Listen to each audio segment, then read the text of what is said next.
তখন কোনো আইনি সাহায্য নিয়েছিলেন? না, আমার বাড়ি থেকে পুরো বিষয়টাই চেপে দেওয়া হয়েছিল লোক লজ্জার ভয়ে।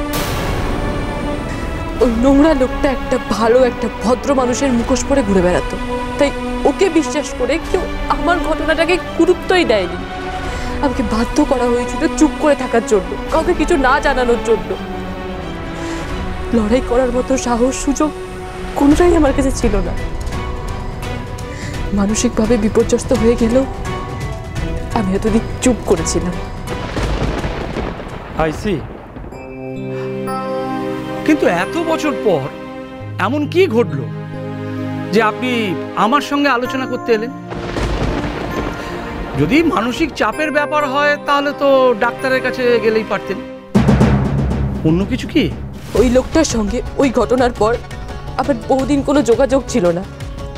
জানতাম লোকটা ব্যাঙ্গালোরে থাকে, কিন্তু ওই লোকটা আবার আমার চোখের সামনে ফিরে এসেছে, আমার সামনে ঘুরে বেড়াচ্ছে সেই একই ভালো মানুষের মুখোশ পরে। যে লোকটা আমার এত বড় ক্ষতি করেছিল সেই লোকটা এখন আমার ননদকে বিয়ে করতে চলেছে। এই লোকটার আসল রূপটা কেউ চিনতেই পারছে না, বললেও বিশ্বাস করছে না কেউ। আমি ওই মানুষটার আসল চেহারাটা জানি, আর এটাও জানি যে ওই লোকটা ঠিক আগের মতোই নোংরা জঘন্য রয়েছে। অনেক বছর আগে লোকটা পার পেয়ে গেছে, কিন্তু এখন আমি কোনোভাবেই চাই না যে লোকটা বেঁচে যাক। আমি ওই লোকটাকে শাস্তি দিতে চাই।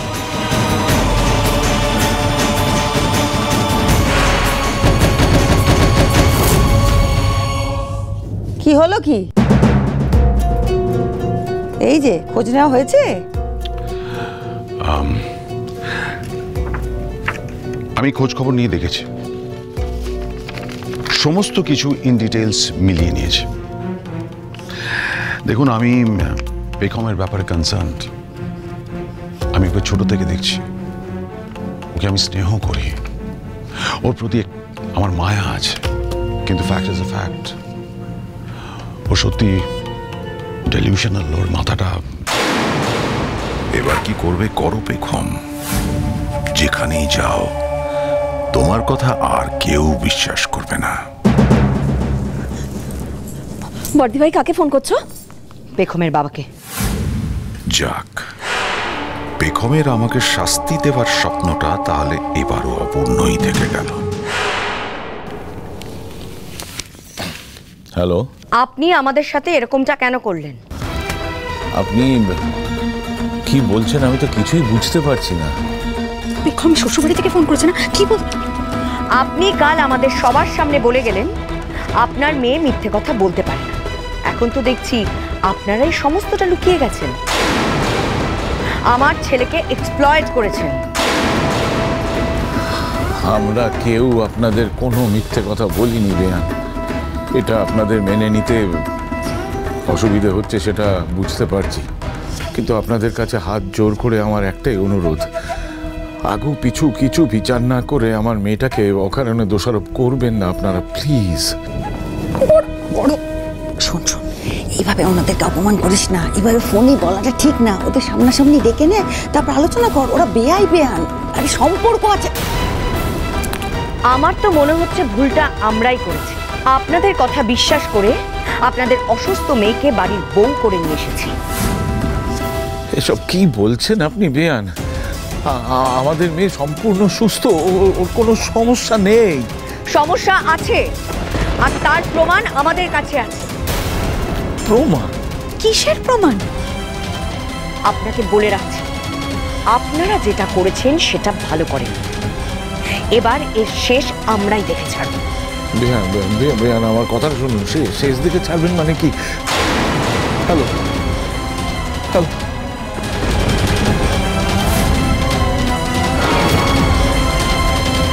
ফোনটা কেটে দিল। কি গো? হ্যাঁ হ্যাঁ, কি হয়েছে বলো না আমাকে। হ্যাঁ, কি বললো? হ্যাঁ, তুমি কথা বলছো না কেন? উত্তর দিচ্ছ না কেন? সবাই মিলে ও বাড়িতে আমার মেয়েটাকে কোণঠাসা করে দিচ্ছে সুচরিতা। কি দোষ করেছে? এটা কি দোষ করেছে? তো কোনো কি অন্যায় বলেছে আমাকে করেনি। বলো না। হ্যাঁ, আর তুমি ফোনটা আমাকে দিলে না কেন? কি বলেছে পেখমে কেন আমাকে বলো। আপনি কেন পেখম এত কষ্ট? তুমি এরকম করছো কেন? কেন কি হলো তোমার? হ্যাঁ, কোথায় রাখা হচ্ছে? কি হলো বলো না।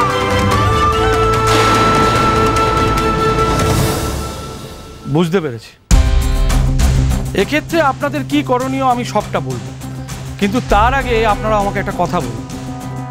এত বছর পর ওই লোকটা আপনার মুখোমুখি হয়ে আপনার সাথে কি কোনো দুর্ব্যবহার করেছে বা কোনো রকম খারাপ ইঙ্গিত করেছে?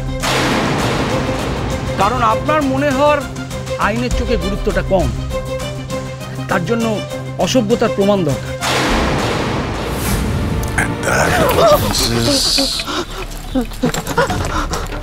আজকে আমার সামনে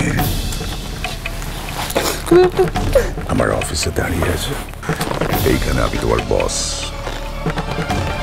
তোমাকে কেউ যদি টাচ করার চেষ্টা করে, আমি তোমাকে প্রোটেক্ট করব। হ্যাঁ, আবারও আমাকে নানা রকম ভাবে উত্ত্যক্ত করার চেষ্টা করেছে ওই লোকটা, এমনকি থ্রেট দিয়েছে যে আমি এসব কথাগুলো যেন কাউকে না বলি। তুমি আগে বলোনি কেন?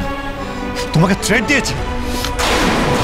আপনার ননদের সঙ্গে এরকম কিছু ঘটনা বা উনি কিছু সন্দেহ করেছেন বলে আপনার মনে হয়? না, দিদিভাই লোকটাকে অন্ধের মতো বিশ্বাস করে।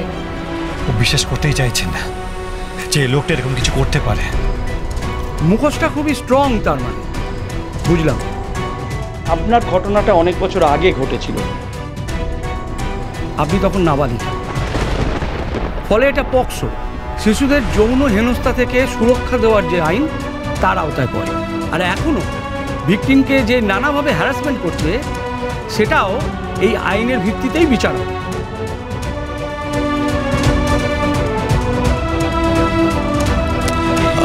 একটা কোয়ারি ছিল। হ্যাঁ বলুন।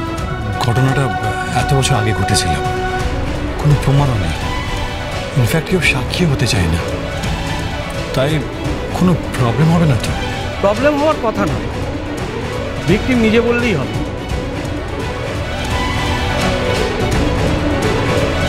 কিন্তু আমি যে ওর বিরুদ্ধে স্টেপ নিচ্ছি, সেটা ওই লোকটা টের পেলে তো আমাকে সুস্থভাবে থাকতে দেবে না। তাহলে আমি লড়াইটা করবো কিভাবে? তারও ব্যবস্থা আছে। আমি জানি না পেখমের বাবা মা কেন পেখমের এই সমস্যার কথা আপনাদের সঙ্গে শেয়ার করেনি। এনিওয়ে, এই ব্যাপারে আমি ঢুকতেই চাই না। এখন আপনারা পেখমের গার্জেন, আশা করব পেখমের সঙ্গে ওর বাবা মার সঙ্গে কথা বলে এগুলো মিটিয়ে নেবেন। আমি একেবারে এটার মধ্যে ঢুকতে চাইছি না। আমার একটাই কনসার্ন, পেখমের এই বিহেভিয়ারের জন্য আমার ব্যক্তিগত জীবন সাফার করছে, আমার সঙ্গে শ্রেয়ের সম্পর্ক সাফার করছে। Exactly my point. বেকার কেন ওর জন্য আমরা সাফার করবো ভাবতে পারছো? আর মম, তুমি তো পেখমের বাবার সঙ্গে ফোনে কথা বলেছিলে, বলনি? তুমি কেন বলে দাওনি ওনাদেরকে যে ওনারা যেন ওনাদের মেয়েকে এসে এখান থেকে নিয়ে যায়? হ্যাঁ, সেই তো, এটা বলে বর্দি ভাই বিপদে পড়ুক আর কি। আবির এসে এসব কথা শুনলে না শ্রী, বাড়িতে একেবারে লঙ্কা কাণ্ড বাঁধাবে। তুই জানিস না, ওকে চিনিস না? হ্যাঁ, দিন দিন কেমন বদলে যাচ্ছে ছেলেটা। ছোট কি হচ্ছে কি? হ্যাঁ, তোরা কেউ বোঝার চেষ্টা করছিস না কেন বলতো ছোট? কেন বুঝতে পারছিস না? ব্যাপারটা খুব সিরিয়াস, একটা সিরিয়াস জায়গায় পৌঁছেছে ব্যাপারটা। সেখানে হুটহাট করে সিদ্ধান্ত নেওয়া যায় না, নেওয়া উচিত নয়। শ্রী, কি হলো কি? হ্যাঁ, এত মাথা গরম করে না। তুমি তো আধুনিক মনস্ক, দেখো তুমি জীবনে কিরকম বোল্ড স্টেপ ফেলেছো। তোমার তো বোঝা উচিত যে এই মানসিক সমস্যা অত্যন্ত মানবিকভাবে সমাধান করতে হয়, রাগারাগি ঝগড়াঝাটি করে নয়। কিরণ, তোমারও তো তাই মনে হয়, তাই না? মনে হয় বলেই তো না চাইতেও পেখমের সম্বন্ধে কত কথা বলে ফেললে, কত অজানা তথ্য আমাদেরকে জানিয়ে দিলে, তাই না? যেটা তো কনসার্ন থেকে, এত concern. Of course, out of concern. আমারও তাই মনে হয় যে এই পুরো বিষয়টা খুব সেন্সিটিভলি এবং সেন্সিবলি ডিল করা উচিত। আমি মানতে পারলাম না।